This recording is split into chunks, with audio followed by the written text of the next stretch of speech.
আসসালামু আলাইকুম। আশা করি আপনারা সকলে ভালো আছেন। আলহামদুলিল্লাহ আমি ভালো আছি। আজকে আমরা বোর্ড বইয়ের 154 নম্বর পৃষ্ঠার 15 নম্বর অঙ্কটা সমাধান করব। আমরা দেখি প্রশ্নটা কি বলছে। প্রশ্নটায় বলছে 2x - 2/x = 3 হলে দেখাও যে 8x³ - 1/x³ = 63। অর্থাৎ ডাইনে কত আছে? 63। তাহলে বাম পার্শ্বে কত থাকা লাগবে? 63 থাকা লাগবে, কিন্তু এরা 63 না দিয়ে অন্য কিছু দিয়েছে। অর্থাৎ সমান চিহ্ন এই জন্য ব্যবহার করা হয়েছে, এই পাশে 63 মানে এই পাশেও 63 আছে, এই জন্য তো সমান চিহ্ন দেওয়া হয়েছে। তাহলে আমরা কি করব? এইটার কাজ করি, আমরা দেখাবো কত বের হয় 63। তাহলে আমরা তুলব অবশ্যই কি বাম পক্ষ তুলব, কারণ এখানে তো আর 4 নাই। আমরা বলছি যদি 4 থাকে, 3-এর চেয়ে বেশি পাওয়ার থাকে, তাহলে আমরা সবসময়ের জন্য কি করব? দেওয়া আছে মান থেকে অঙ্ক করব। তাহলে আমরা বাম পক্ষ তুলে নিই। তুললাম কি বাম পক্ষ। বাম পক্ষে কি আছে? 8x³ - 1/x³। এখানে বাম পক্ষে দেখা যাচ্ছে যে 8 তো নিজে একটা মান, তাহলে 8-এর আমাদের মান নির্ণয় করার দরকার নাই। তাহলে মান শুধু দরকার কি? x³ - 1/x³। তাহলে এইটা আমরা আলাদাভাবে তুলে নেব। সেটা হলো x³ - 1/, কি তুলে নিলাম? x³। এখন আমরা এখন এই লাইন কী করতে বলে? আমরা জানি দুইটার ওপর কিউব থাকলে একখানে করে কি দিতে বলে?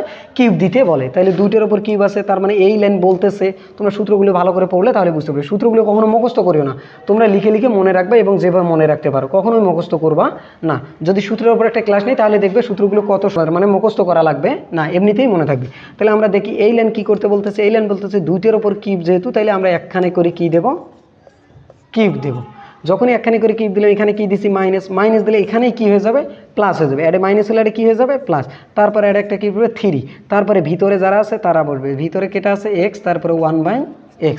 তারপর আবার যেমন এটা নিচ্ছি 3, এইটার এটা নিচ্ছি, এইটা আবার অ্যাডে দিতে হবে, কিন্তু অবস্থায় আছে। তাহলে এইটা আবার লিখবো x - 1/x।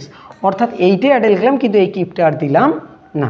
তাহলে এখন দেখো, এখন এই লাইন কী করতে বলে? এই এক্সট্রা কী করতে বলে? কাটিয়ে দিতে বলে। এখন এই লাইন বলতেছে তুমি x - 1/x এর মান বসাও, কিন্তু x - 1/x এর মান আছে কোথাও? না। এখন তাহলে আমরা কিন্তু এটা বর্গের অধ্যায়েও করছি, এইরকম একটা অঙ্ক করছি, তাহলে সেম অঙ্ক করতে হবে। এখন আমরা কি করব? এখানে দেওয়া আছে যেটা 2x - সাইড নোট করে দেখাবো আমরা, x = 3। এটা আমরা কি করব? সাইড নোট করে x - 1/x এর মান নির্ণয় করব। তাহলে এই লাইন কী করে কয়? আমাদের দেখো x - 1/x আছে, এর সাথে কোনো তো 2, 1 কোনো সংখ্যা নাই, তাহলে এর সাথে সংখ্যা এইটা প্রবলেম করতেছে, তো ইয়েকে আমরা দূর করি কীভাবে? সেটা কমন নেব। 2 কমন নিলে 2 কাটা গেলে কি থাকবে? x, তারপর কী ছিল? মাইনাস। তাহলে 2 কাটা গেলে x নামলো, মাইনাস মাইনাস, এই 2 কাটা গেলে উপরে কি থাকলো? 1, আর নিচে কি থাকলো? x সমান কত থাকলো? 3।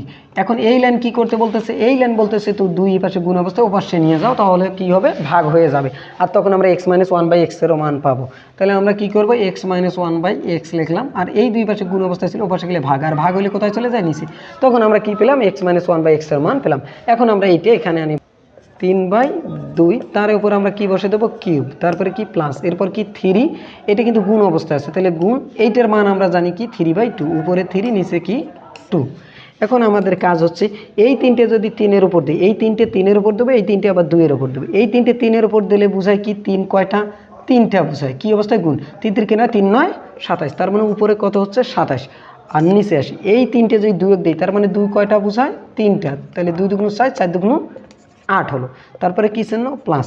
এবার আসো, এইখানে কি বোঝায়? এই 3 উপরের, এই 3 উপরের, আর নিচে 2, এরা কাটাকাটি যায় না। তাহলে আমরা কি করব? উপরে উপরে গুণুন, নিচে নিচে গুণুন, যেহেতু কাটা যায় না। তাহলে 3 3 কত হয়ে যাবে? 9, আর নিচে কত থাকলো? 2।